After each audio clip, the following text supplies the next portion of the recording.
terupdate lainnya akan kami hadirkan. Ya, dan juga bisa menyaksikan kami live streaming di idxchannel.com. Saya Prasetyo Wibo. Dan saya Rosalincio, pemirsa, inilah Prime Market Highlights.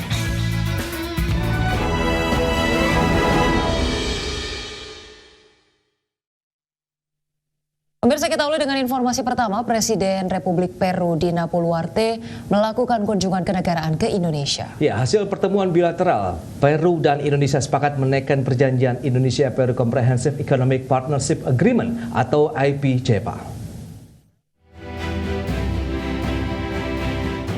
Presiden Prabowo Subianto menyambut langsung kedatangan Presiden Republik Peru Dina Boluarte di Istana Kepresidenan. Disambut dengan upacara kenegaraan, kunjungan resmi ini merupakan balasan setelah Presiden Prabowo berkunjung ke Peru akhir tahun lalu dan bertemu dengan Boluarte. Dalam pertemuan bilateral, kedua negara berkomitmen untuk menyelesaikan persetujuan kemitraan ekonomi komprehensif atau Indonesia-Peru Comprehensive Economic Partnership Agreement atau IPCEPA dalam 6 bulan ke depan. Presiden Prabowo menegaskan kerjasama bilateral Indonesia dan Peru ini dapat memperkuat hubungan ekonomi, perdagangan, dan kerjasama di wilayah Samudra Pasifik. Selain itu, kunjungan ini juga menjadi momen penting menjelang peringatan 50 tahun hubungan diplomatik kedua negara. Kunjungan ini punya arti yang khusus karena besok adalah 50 tahun hubungan diplomatik antara Indonesia dan Peru. Saya sangat yakin bahwa kerjasama kita bisa kita tingkatkan karena kita punya kepentingan yang sama. Kita sama-sama ingin membangun kesejahteraan rakyat kita. Kita sama-sama bagian dari masyarakat dari Samudra Pasifik. Kita sama-sama dari golongan negara yang sedang membangun. Karena itu, sekali lagi, terima kasih atas kunjungan yang mulia. Sementara itu, Presiden Peru Dina Boluarte juga memanfaatkan kunjungan ini untuk memperkuat hubungan perdagangan. Salah satu kesepakatan yang akan didorong adalah masuknya produk buah Peru ke pasar Indonesia. Boluarte juga menyambut baik percepatan proses penandatanganan perjanjian IPCEPA yang diharapkan dapat membuka peluang baru bagi ekspor produk seperti blueberry dan delima Peru ke Indonesia. Toda vez de que mañana, como usted ya bien lo ha manifestado, cumplimos 50 años de esa amistad entre dos pueblos hermanos, Indonesia y Perú, y en ese trabajo bilateral. Nuestra presencia obedece, presidente, para afianzar aún más nuestros lazos comerciales. Vamos a firmar un rato el CEPA para que al mercado de Indonesia ingrese nuestros arándanos y está en proceso. Pertemuan bilateral Presiden Prabowo dengan Presiden Dina Boluarte ini disaksikan langsung Menteri Luar Negeri, Menteri Sekretaris Negara, Menteri Pertanian, Menteri Perdagangan, Sekretaris Kabinet, serta Duta Besar Indonesia untuk Peru. Dari Jakarta, Jen Cahyani, Fakih Satrio, Tim Liputan, IDXchannel.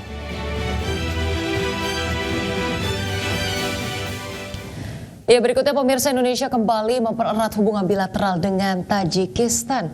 Penguatan kerjasama kali ini diperluas dengan kemitraan strategis di bidang perdagangan, hilirisasi mineral, dan juga energi baru terbarukan, hingga kerjasama investasi. Menteri Investasi dan Hilirisasi sekaligus CEO dan Antara Indonesia Rosan Roslani menerima kunjungan resmi Duta Besar Non-Presiden Republik Tajikistan untuk Indonesia, Ardasher Kodiri. Dalam pertemuan khusus ini, Rosan dan Ardasher Kodiri sepakat untuk memperluas hubungan bilateral Tajikistan dan Indonesia dalam kemitraan cooperation strategi yang mencakup peluang peningkatan kerjasama di bidang perdagangan, konektivitas antar negara, investasi khususnya di sektor hilirisasi mineral, serta kerjasama bidang energi terbarukan dengan fokus pada energi hidro. Kedua negara berharap semoga potensi kolaborasi ini memberikan dampak signifikan sekaligus mempererat hubungan bilateral antara Indonesia dan Tajikistan. Dari Jakarta, Tim Liputan, IDXchannel. Ya, Menko Infrastruktur dan Pembangunan Kewilayahan Agus Harimurti Yudhoyono mendorong peran aktif pelaku usaha untuk berinvestasi di sektor infrastruktur dengan memanfaatkan skema kerjasama antara pemerintah dan badan usaha atau KPBU. Hal tersebut disampaikan AHY dalam Retret Kadin 2025 di Magelang. Menurut AHY, kemitraan yang kuat antara pemerintah dan pelaku usaha dapat membuka lapangan kerja dan mewujudkan pembangunan fisik yang berorientasi pada kesejahteraan manusia. Sebagai tulang punggung pembangunan, penyediaan infrastruktur juga menjadi modal awal untuk mencapai kesejahteraan rakyat, meningkatkan akses dan ketahanan energi, hingga meningkatkan kualitas sumber daya manusia dengan akses pendidikan dan perumahan yang layak. Semangatnya adalah bagaimana pemerintahan hari ini yang dipimpin langsung oleh Bapak Presiden Prabowo Subianto bermitra dengan Kadin dan seluruh stakeholders lainnya ingin sama-sama mewujudkan agenda prioritas nasional. Kita ingin ekonomi kita tumbuh tinggi, kesejahteraan semakin merata di seluruh tanah air, terutama juga kita bisa mencapai swasembada pangan, energi, air, sekaligus meningkatkan kualitas manusia melalui sektor pendidikan, kesehatan, dan pengentasan kemiskinan. Infrastruktur menjadi sangat penting dan bahkan tentunya menjadi tulang punggung dari setiap pertumbuhan dan pembangunan. Oleh karena itu, saya tadi sesuai dengan amanah yang saya jalankan hari ini, tentunya menyampaikan kepada para peserta, para pengurus Kadin untuk bisa memahami apa saja yang bisa menjadi peluang untuk pembangunan infrastruktur dan kewilayahan 5. Ya, sementara itu Ketua Kamar Dagang dan Industri atau Kadin Indonesia, Anindya Bakri, menegaskan komitmen Kadin untuk meningkatkan daya saing nasional melalui pembangunan dan penguatan infrastruktur. Ya, menurut Anindya, infrastruktur yang kuat menjadi pondasi penting bagi pertumbuhan perdagangan dan investasi. Anindya juga memastikan Kadin siap berkolaborasi dengan pemerintah, baik pusat dan daerah, untuk mempercepat pemerataan pembangunan dan kesejahteraan. Ketahanan ekonomi adalah bagian tidak terpisahkan daripada ketahanan nasional. Apalagi di dunia secara geopolitik tidak baik-baik saja. Bukan hanya perang dagang, bahkan perang fisik pun juga terjadi. Oleh karenanya kami dari dunia usaha merasa terpanggil, apalagi menuju ke 17 Agustus, ke 80 kemerdekaan, untuk merapatkan barisan, konsolidasi ke dalam. Kami ingin sekali berbuat lebih banyak lagi dan ingin memastikan bahwa Indonesia Inc. itu nuansanya gotong royong, semua ikut, bukan hanya naik kelas. Pemirsa, pemerintah memaksimalkan pendapatan negara, salah satunya dari sektor pariwisata. Ya, informasinya usai jeda berikut ini.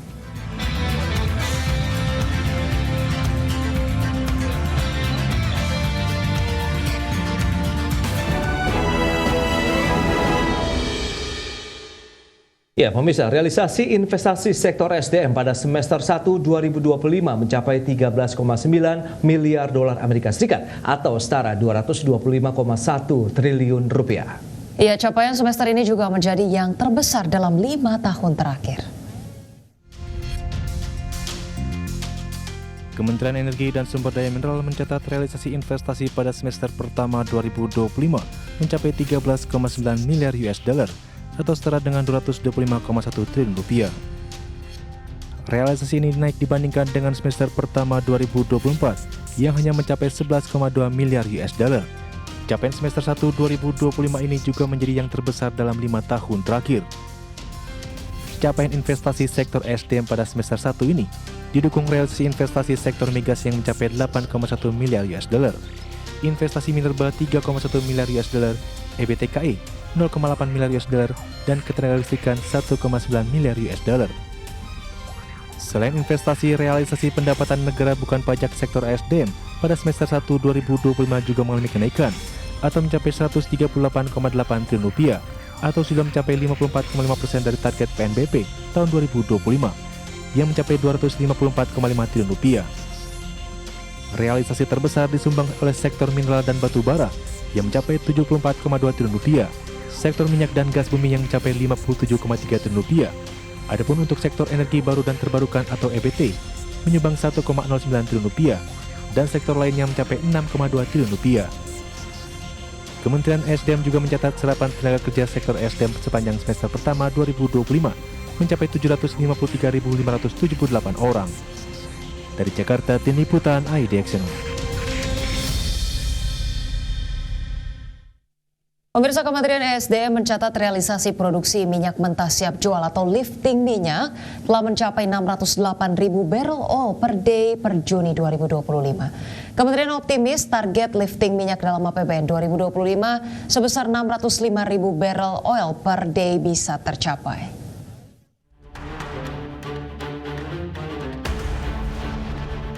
Kementerian ESDM mencatat realisasi produksi minyak mentah siap jual atau lifting minyak telah mencapai 608.000 barel oil per day per Juni 2025. Angka tersebut mengalami peningkatan dibandingkan realisasi bulan-bulan sebelumnya. Kementerian optimis target lifting minyak dalam APBN 2025 sebesar 605.000 barel oil per day bisa tercapai. Guna mencapai target lifting minyak tahun ini, Menteri ESDM Bahlil Lahadalia meminta dukungan semua pihak agar mampu merealisasikan target lifting minyak nasional, baik dari sisi kementerian hingga kontraktor-kontrak kerjasama. Terlebih pemerintah telah mendorong swasembada energi. Atas kerjasamanya sekarang di bulan Juni produksi kita itu sudah melampaui target APBN sebesar 605.000 dan sekarang sudah 608. Nih. Ini capaian-capaian dan kami sudah berkomitmen, kami juga sudah melaporkan kepada Bapak Presiden, insya Allah di dalam tahun 2025 ini target APBN bisa tercapai. Dan ini baru pertama ini. Seperti diketahui, realisasi lifting minyak kerap meleset dari target yang ditetapkan APBN dari tahun ke tahun. Sepanjang tahun 2022, capaian lifting minyak sebesar 612.000 barel oil per day dari target 703.000 barel oil per day. Di tahun 2023, realisasi lifting minyak hanya mencapai 605.000 dari target 660.000 barel oil per day. Dan di tahun 2025, realisasi lifting minyak mencapai 579.000 dari target 635.000 barel oil per day. Dari Jakarta, Tim Liputan IDX Channel.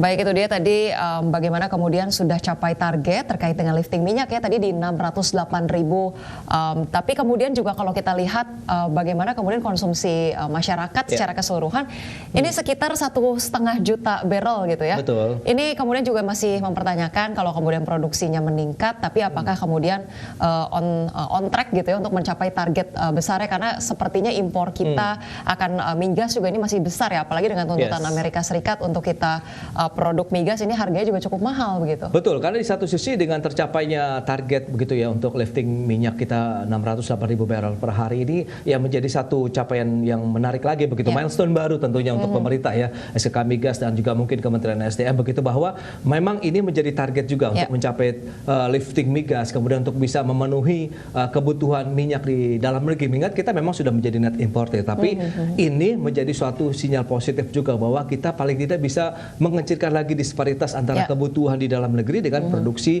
minyak nasional kita begitu. Baik, semoga saja kemudian realisasinya bisa segera tercapai begitu ya, mendekati target jangka panjangnya. Kita ke informasi berikutnya, pemirsa. Pemerintah terus memaksimalkan pendapatan negara. Ya, salah satunya memaksimalkan perolehan dari sektor pariwisata, di mana Kepala Kantor Komunikasi Kepresidenan Hasan Nasbi mengungkapkan Presiden Prabowo Subianto meminta jalur penerbangan internasional bisa langsung menuju ke daerah tujuan wisata. Ya, hal tersebut untuk memaksimalkan potensi sektor pariwisata sebagai sumber pendapatan nasional dan peningkatan devisa negara. Pembukaan jalur penerbangan langsung dari luar negeri ke destinasi wisata domestik dinilai dapat mengurangi ketergantungan konektivitas melalui Jakarta dan meningkatkan arus kunjungan wisatawan mancanegara ke berbagai wilayah. Hasan menambahkan, Kepala Negara meminta bandara-bandara yang telah siap dari sisi infrastruktur dan operasional untuk segera dibuka bagi penerbangan internasional. Sektor pariwisata dinilai memiliki dampak ekonomi yang luas, termasuk dalam menciptakan lapangan kerja dan memperluas peluang usaha di daerah. Presiden dalam rapat Kabinet Paripurna itu memerintahkan Menteri Perhubungan untuk membuka sebanyak mungkin bandara-bandara yang ada di Indonesia untuk penerbangan internasional langsung. Gunanya untuk memperbanyak jumlah wisatawan yang bisa mengakses langsung destinasi Ya, kita beralih ke informasi berikutnya. Pemirsa, Wakil Menteri Koperasi Ferry Juliantono menegaskan keberadaan Koperasi Desa Merah Putih akan berfungsi sebagai off-taker produk masyarakat desa seperti pangan, hortikultura, perkebunan, perikanan, serta produk kerajinan dan kuliner. Ya, selain itu Ferry mengungkapkan rencana implementasi lebih dari 80.000 Kopdes Merah Putih tidak hanya membantu menyalurkan produk BUMN dan pihak lain, tetapi juga menjadi saluran bagi program-program pemerintah. Menurutnya ada relevansi antara keberadaan Kopdes Merah Putih dengan ekosistem yang sudah mapan yang dikelola dari Kompontren dan Koperasi Syariah. Bahkan dirinya menambahkan koperasi saat ini tidak hanya bergerak di bidang simpan pinjam, tetapi juga dapat masuk ke sektor produksi, distribusi, industri hingga koperasi perkreditan untuk membantu pembiayaan masyarakat dan umat.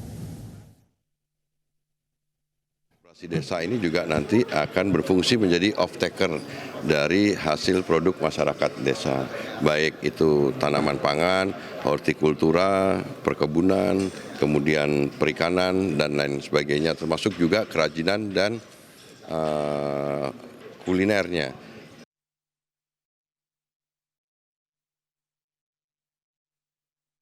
Bursa Efek Indonesia targetkan kapitalisasi pasar atau market cap pasar modal Indonesia mencapai 20.000 triliun rupiah. Iya, pemirsa jangan kemana-mana, informasi yang kami hadirkan usai jeda berikut ini.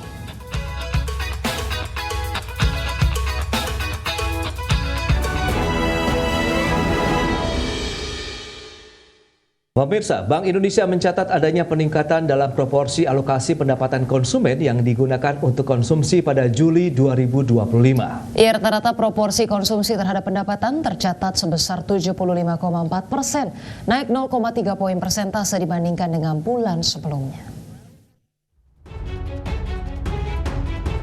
Survei konsumen Bank Indonesia mencatat adanya peningkatan dalam proporsi alokasi pendapatan konsumen yang digunakan untuk konsumsi pada Juli 2025 dan mulai mengurangi porsi dana untuk ditabungan.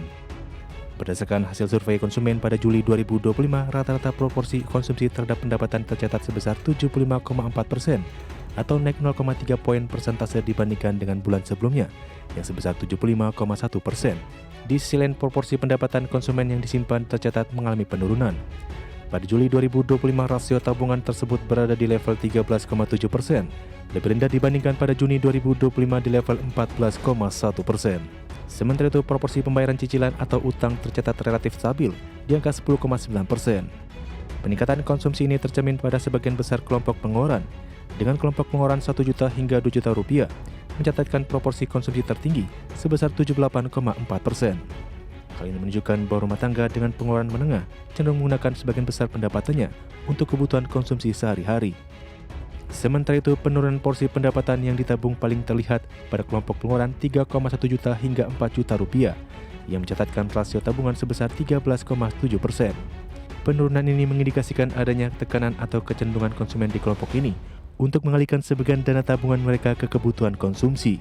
Dari Jakarta, Tim Liputan IDX Channel. Menteri Dalam Negeri Tito Karnavian mengungkapkan komoditas bawang merah tercatat mengalami kenaikan harga yang signifikan di 300 kabupaten kota di Indonesia. Harga bawang merah di Kabupaten Humbang, Hasundutan misalnya mencapai Rp56.800 per kilogram. Tito mengungkapkan pergerakan harga bawang merah kini memuncaki daftar penyumbang inflasi di banyak daerah.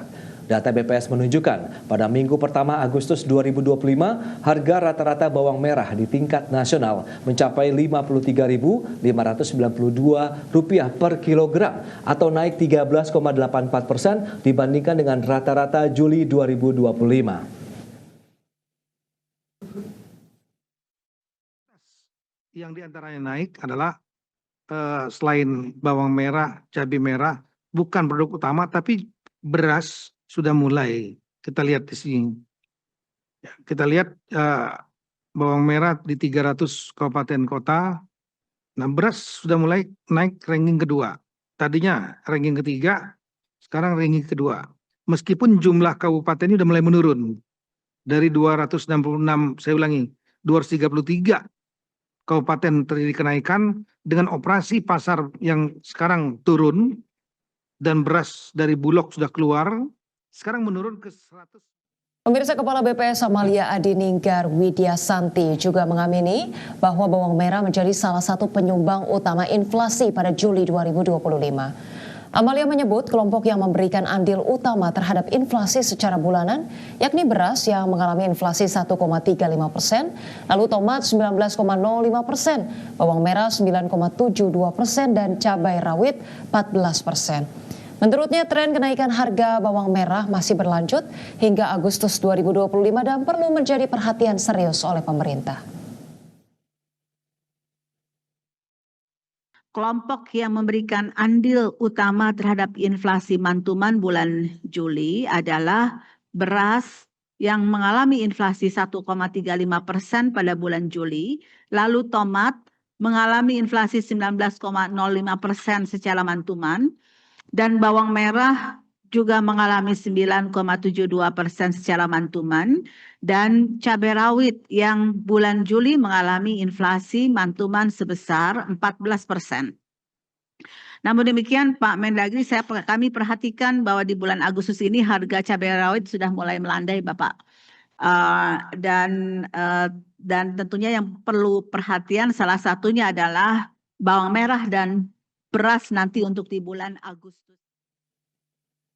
Bursa Efek Indonesia menargetkan jumlah kapitalisasi pasar atau market cap pasar modal Indonesia mencapai 20.000 triliun rupiah pada tahun 2029.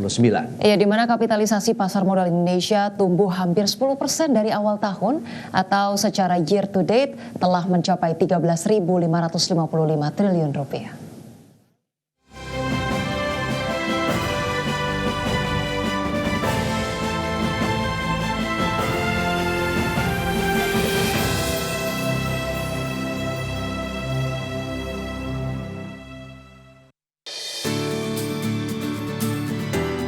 Dalam peringatan HUT ke-48 diaktifkannya kembali pasar modal Indonesia, Bursa Efek Indonesia menargetkan jumlah kapitalisasi pasar atau market cap bisa tembus Rp20.000 pada tahun 2029 atau di akhir periode pemerintahan Prabowo dan Gibran. Direktur Utama Bursa Efek Indonesia Iman Rahman mengatakan, kapitalisasi pasar modal Indonesia tumbuh hampir 10% dari awal tahun, atau secara year to date hingga Jumat 8 Agustus 2025 mencapai Rp13.555 triliun.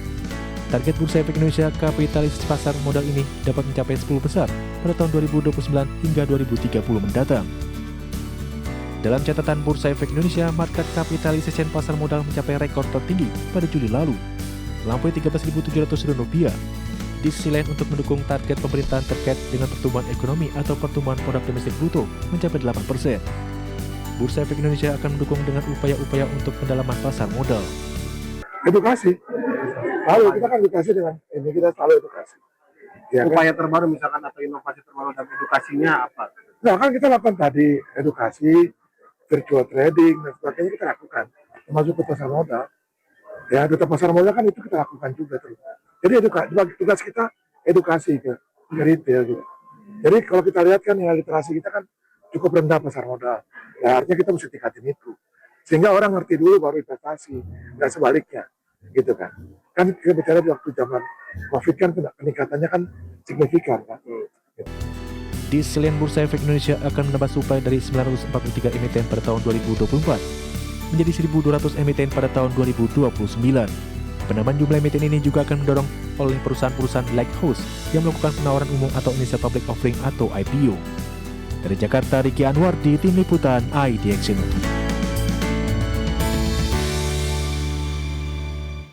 Ya, sementara itu Otoritas Jasa Keuangan mengungkapkan terdapat sekitar 13 calon perusahaan tercatat yang akan melakukan penawaran umum perdana saham atau initial public offering IPO di sisa akhir tahun 2025.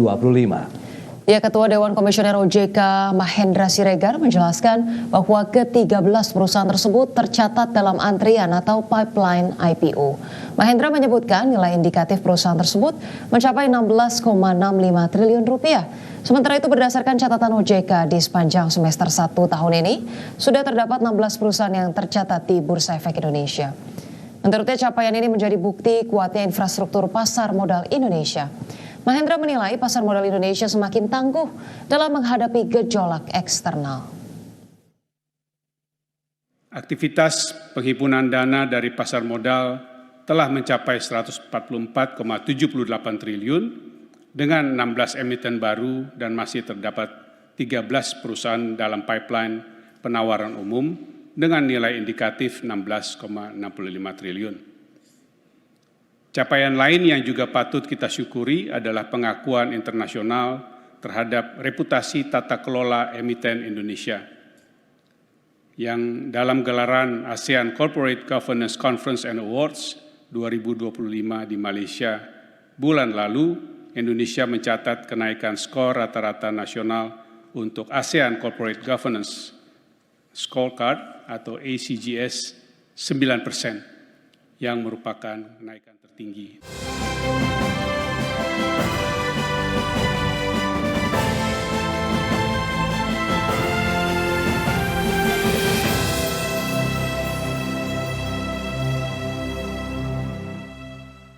Australia akan mengakui negara Palestina dalam sidang Majelis Umum PBB ke-80.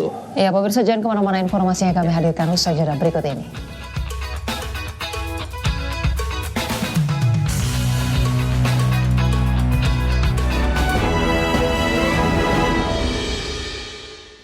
Pemirsa, terima kasih Anda masih bersama kami. Militer Israel mengklaim membunuh pemimpin sel Hamas yang disebut menyamar sebagai jurnalis Al Jazeera, Anas Al-Sharif, dalam serangan udara di kota Gaza pada hari Minggu. Ya, namun demikian klaim tersebut dibantah keras oleh Al Jazeera dan kelompok jurnalis Palestina.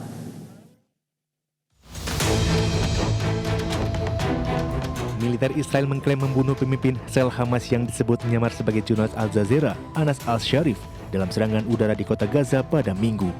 Menurut pejabat Gaza dan Al Jazeera, Anas Al-Sharif tewas bersama 3 jurnalis lain dan seorang asisten di tenda dekat rumah sakit Shifa. 2 korban tambahan juga dilaporkan meninggal dalam serangan tersebut. Militer Israel menuduh Al-Sharif memimpin sel Hamas yang mencarkan serangan roket terhadap warga sipil dan pasukan IDF. Sementara itu, Al Jazeera dan kelompok jurnalis Palestina mengecam tindakan ini, menyebut tuduhan Israel tidak berdasar. Pelapor khusus PBB Irene Khan dan Komite Pelindungan Jurnalis sebelumnya telah memperingatkan ancaman terhadap nyawa Al-Sharif. Beberapa menit sebelum tewas, ia menulis di X bahwa kota Gaza dibombardir intensif selama 2 jam. Adapun Hamas menilai pembunuhan ini bisa menandai dimulainya serangan baru Israel. Perdana Menteri Benjamin Netanyahu telah berjanji menghancurkan basis Hamas di Gaza di tengah krisis kelaparan setelah 22 bulan perang. Kantor media pemerintah Gaza menyebut 237 jurnalis tewas sejak konflik dimulai pada Oktober 2023. Berbagai sumber untuk ID Action. Gelombang unjuk rasa menolak agresi dan rencana Israel untuk menduduki wilayah Gaza secara penuh terus berlangsung di sejumlah kota besar di dunia. Sementara di Inggris, polisi menangkap lebih dari 400 pengunjuk rasa pro-Palestina.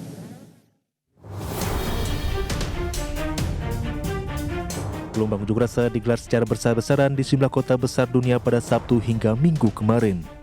Para pengunjuk rasa mengutuk agresi Israel dan menolak rencana Israel untuk menguasai wilayah Gaza secara penuh.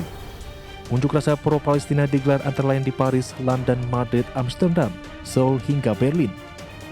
Para demonstran menyatakan dukungan terhadap rakyat Palestina serta menyuarakan gencatan senjata segera dilakukan dan pengiriman bantuan kemanusiaan di jalur Gaza diperluas.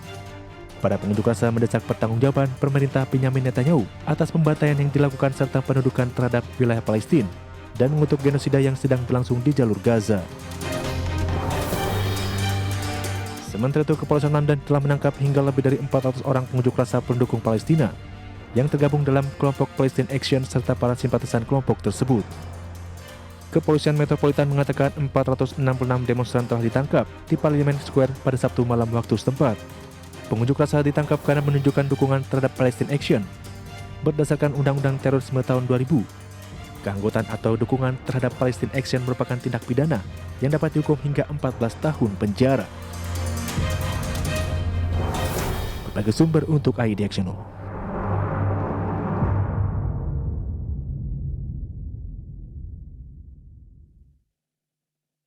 Pemirsa, 4 negara anggota Dewan Keamanan Perserikatan Bangsa-Bangsa menentang rencana Israel untuk menguasai penuh wilayah Gaza. Sementara itu, Amerika Serikat justru menyebut Hamas sebagai biang kekacauan di wilayah Gaza. 4 dari 5 anggota tetap Dewan Keamanan PBB mengecam rencana Israel untuk menguasai total wilayah Gaza. Hal tersebut terungkap dalam pertemuan darurat yang digelar pada hari Minggu kemarin waktu setempat. Sementara itu, Amerika Serikat tetap bersikukuh mendukung rencana penguasaan Israel terhadap Gaza dan menyatakan Israel melakukan tindakan pembelaan diri. Rusia, China, Inggris, dan Prancis menentang keras rencana pemerintahan Benjamin Netanyahu untuk menguasai Gaza sepenuhnya dan menggusur warga Palestina dari utara ke selatan. Rusia menuduh Menteri Luar Negeri Israel Gideon Sa'ar munafik dan mengklaim bahwa Sa'ar mengetahui keputusan kabinet tersebut saat tampil di Dewan Keamanan PBB pada Selasa pekan lalu. Sementara perwakilan tetap Cina untuk PBB Fu Chong mendesak Israel untuk segera menghentikan langkah berbahaya Israel di wilayah Palestina. Di sisi lain, pejabat perwakilan Amerika Serikat di PBB Dorothy Say justru menyatakan Israel memiliki hak untuk membela diri dalam konflik di wilayah Gaza. Dia menyalahkan Hamas atas masalah yang terjadi di Gaza dan menyebut Hamas selalu menolak kesepakatan gencatan senjata di Gaza. Berbagai sumber untuk ID Action.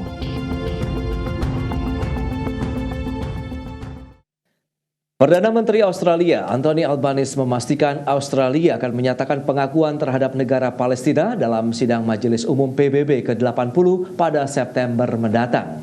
Rencana tersebut diumumkan Albanese dalam pernyataan usai rapat Kabinet Pemerintah Australia hari ini. Menurut Albanese, rencana pengakuan Australia terhadap negara Palestina merupakan bagian dari upaya yang terkoordinasi dalam mendorong terwujudnya solusi dua negara Israel dan Palestina. Australia akan bekerja sama dengan komunitas global dalam upaya dukungan terhadap berdirinya negara Palestina yang berdaulat. Dengan bergabungnya Australia, maka secara keseluruhan telah terdapat 147 negara yang mendukung berdirinya negara Palestina yang berdaulat. I can confirm that at the 80th session of the United Nations General Assembly in September, Australia will recognise the state of Palestine. Australia will recognise the right of the Palestinian people to a state of their own, predicated on the commitments Australia has received from the Palestinian Authority. We will work with the international community to make this right a reality. Australia is making this statement today following our Cabinet meeting as part of a coordinated global effort building momentum for a two-state solution. Pemirsa, perseteruan panjang antara Armenia dan Azerbaijan berakhir dengan kesepakatan damai yang ditandatangani di Gedung Putih Amerika Serikat pada hari Sabtu waktu setempat. Ya, di mana Perdana Menteri Armenia Nikol Pashinyan dan juga Presiden Azerbaijan Ilham Aliyev menandatangani kesepakatan damai yang dimediasi oleh pemerintah Washington tersebut. Dalam konferensi persnya, Presiden Amerika Serikat Donald Trump menyampaikan bahwa Armenia dan Azerbaijan telah berkomitmen untuk perdamaian abadi setelah konflik selama beberapa dekade terakhir yang disambut baik oleh Iran dan negara-negara barat. Bahkan Pashinyan dan juga Aliyev menilai Trump seharusnya mendapatkan hadiah Nobel perdamaian setelah berhasil melakukan negosiasi damai antar kedua negara. Dilansir kantor berita AFP, kesepakatan tersebut nantinya mencakup pembentukan koridor transit yang melewati Armenia untuk menghubungkan Azerbaijan dengan eksklavenya Nakhchivan sebagai tuntutan lama dari pemerintah Azerbaijan. Di sisi lain, Amerika Serikat akan memiliki hak pengembangan untuk kawasan koridor yang dijuluki rute Trump untuk perdamaian dan kemakmuran internasional di wilayah strategis dan kaya sumber daya tersebut.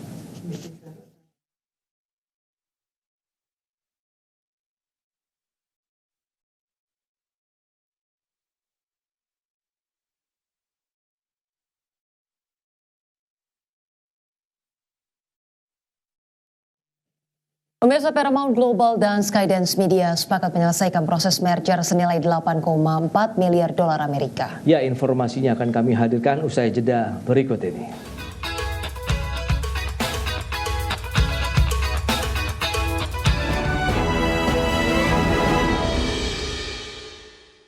Ya, pemirsa, CEO raksasa teknologi Intel, Lip Butan, menolak tuduhan konflik kepentingan dalam jabatannya seperti yang dituduhkan oleh Presiden Amerika Serikat Donald Trump. Ya, pemirsa, sebelumnya Trump meminta Tan mundur dari jabatannya karena dinilai sebagai sosok yang berpotensi menimbulkan konflik antara Amerika Serikat dan China.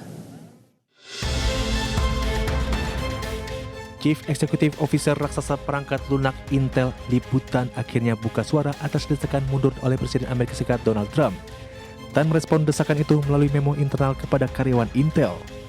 Tan mengklaim selalu berupaya menjalankan kepemimpinan di Intel sesuai standar hukum dan etika tertinggi, serta menolak tuduhan konflik kepentingan. Tan juga menyebut Amerika Serikat merupakan rumah kedua baginya selama lebih dari 40 tahun. Pria kelahiran Malaysia ini juga menegaskan banyak informasi yang beredar terkait investasi di Cina merupakan misinformasi.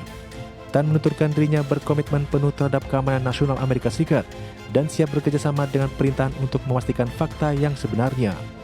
Sebelumnya Trump melalui unggahannya di media sosial menyebut Tan harus segera mundur dari jabatannya, itu karena keberadaan Tan sebagai sosok yang rawan menimbulkan konflik. Namun demikian, Trump tidak menyebut konflik kepentingan yang dimaksud. Namun kuat dugaan pernyataan Trump agar Tan mengundurkan diri muncul. Usai senator dari Partai Republik Tom Cotton mengisyaratkan keterkaitan Tan dengan sejumlah perusahaan di Cina, termasuk perusahaan yang berafiliasi dengan militer Cina. Berbagai sumber untuk IDX Channel.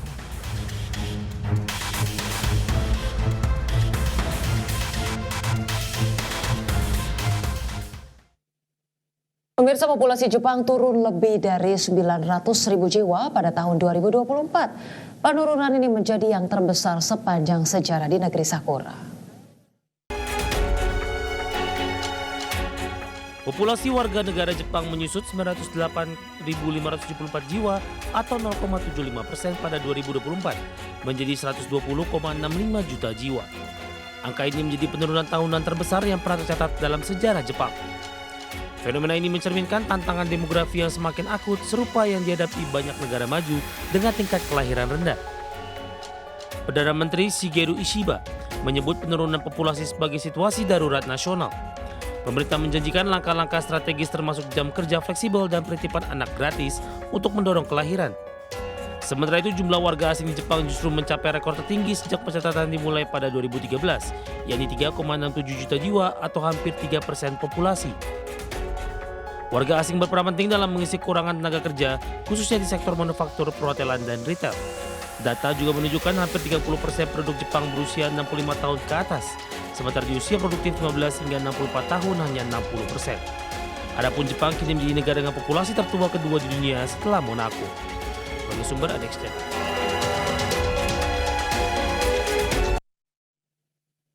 Ya, pemirsa, SoftBank membukukan laba bersih senilai 421,82 miliar yen atau sekitar 46 triliun rupiah pada kuartal 2 tahun 2025. Capaian ini ditopang oleh lonjakan valuasi investasi teknologi dan rilis saham Nvidia. SoftBank melaporkan laba bersih 421,82 miliar yen atau sekitar 46,69 triliun rupiah pada kuartal April hingga Juni 2025. Angka ini 2 kali lipat dari ekspektasi pasar dengan unit Vision Fund membukukan laba 451,39 miliar yen. Kenaikan didorong pemulihan valuasi perusahaan teknologi serta keuntungan dari saham Coupang, Auto One Group SE, Symbotic, dan Swiggy. Laba juga diperkuat oleh kepemilikan saham di Nvidia dan Taiwan Semiconductor Manufacturing Company. SoftBank meningkatkan kepemilikan Nvidia menjadi lebih dari 3 miliar US dollar pada Maret lalu, yang kemudian rally 46%. Di mana pendiri SoftBank, Masayoshi Son, telah mengarahkan fokus perusahaan ke sektor kecerdasan buatan dalam beberapa tahun terakhir. Adapun bersama OpenAI dan Oracle, SoftBank meluncurkan proyek pusat data AI target senilai 500 miliar US dollar. SoftBank juga berencana menginvestasikan hingga 30 miliar US dollar di OpenAI dan membeli perancang chip Ampere Computing senilai 6,5 miliar US dollar. Berbagai sumber, IDX Channel.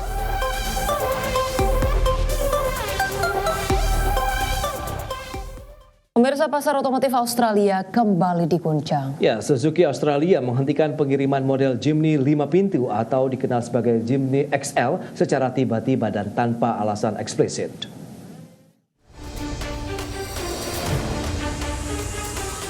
Sejak 25 Juli 2025, Suzuki Australia mengeluarkan perintah menghentikan seluruh pengiriman Jimny 5 pintu mencakup stok retail dan gudang tanpa penjelasan resmi terkait masalah teknis atau keselamatan. Managing Director Suzuki Australia, Michael Pachota, menegaskan bahwa penangguhan ini bukan karena masalah keselamatan. Michael menyebut adanya operational error atau kesalahan prosedur di pabrik yang sedang ditinjau, walau detail spesifiknya tidak dipublikasikan. Sebelumnya Suzuki sempat menghadapi tekanan regulasi terkait sistem pengereman darurat atau AEB pada model 3 pintu karena tidak memenuhi standar ADR baru di Australia. Namun Jimny XL dengan sistem AEB stereo kuat telah memenuhi regulasi dan tidak terdampak langsung oleh aturan tersebut. Model Jimny sejak lama menjadi andalan Suzuki di Australia dengan model 5 pintu sangat laris. Dengan penghentian pengiriman mendadak, suplai bahkan bisa terpengaruh meskipun Suzuki menyatakan posisi distribusi lokal tetap menjadi prioritas sembari menyelidiki akar masalah. Berbagai sumber IDX Channel.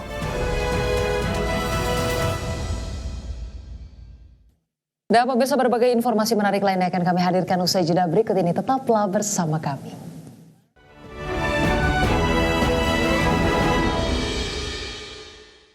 Perusahaan media hiburan Paramount Global dan Skydance Media sepakat menyelesaikan proses merger senilai 8,4 miliar dolar Amerika Serikat pada hari Sabtu waktu setempat. Ya, di mana kesepakatan ini sekaligus mengakhiri proses negosiasi yang berlarut-larut dengan diwarnai oleh pengawasan politik dan kekhawatiran para pemegang saham. Perusahaan media hiburan Paramount Global dan rumah produksi Skydance Media akhirnya menyelesaikan proses merger dengan nilai mencapai 8,4 miliar US dollar, di mana kesepakatan ini sekaligus mengakhiri proses perundingan yang berlarut-larut dengan diwarnai oleh pengawasan politik dan kekhawatiran para pemegang saham. Dengan demikian, kedua perusahaan akan berganti nama menjadi Paramount Skydance Corp dan akan mulai diperdagangkan di Nasdaq dengan kode saham PSKY di New York Mercantile Exchange, berdasarkan kesepakatan yang diumumkan lebih dari setahun yang lalu. Nantinya merger ini akan menggabungkan jaringan distribusi global Paramount yang luas, serta koleksi film dan TV yang berharga dengan kemampuan produksi dan teknologi Skydance. Chairman dan CEO perusahaan gabungan Paramount Skydance Corp, David Ellison, menyampaikan perusahaan gabungan ini akan dibagi menjadi 3 segmen bisnis, yakni studio, layanan langsung ke konsumen, dan media televisi dengan poros kapabilitas teknologi, pengembangan bisnis streaming, serta memprioritaskan arus kas, meski mengakibatkan penurunan nilai aset kabel hingga menembus 6 miliar dolar Amerika Serikat. Sebelumnya, Komisi Komunikasi Federal telah menyetujui merger kedua perusahaan sejak bulan lalu, setelah Paramount menyelesaikan gugatan yang diajukan oleh Presiden Amerika Serikat Donald Trump, termasuk memastikan program berita dan hiburan CBS bebas dari bias, dengan menunjuk ombudsman selama 2 tahun untuk meninjau keluhan dan mengakhiri program keberagaman. Berbagai sumber untuk IDX Channel.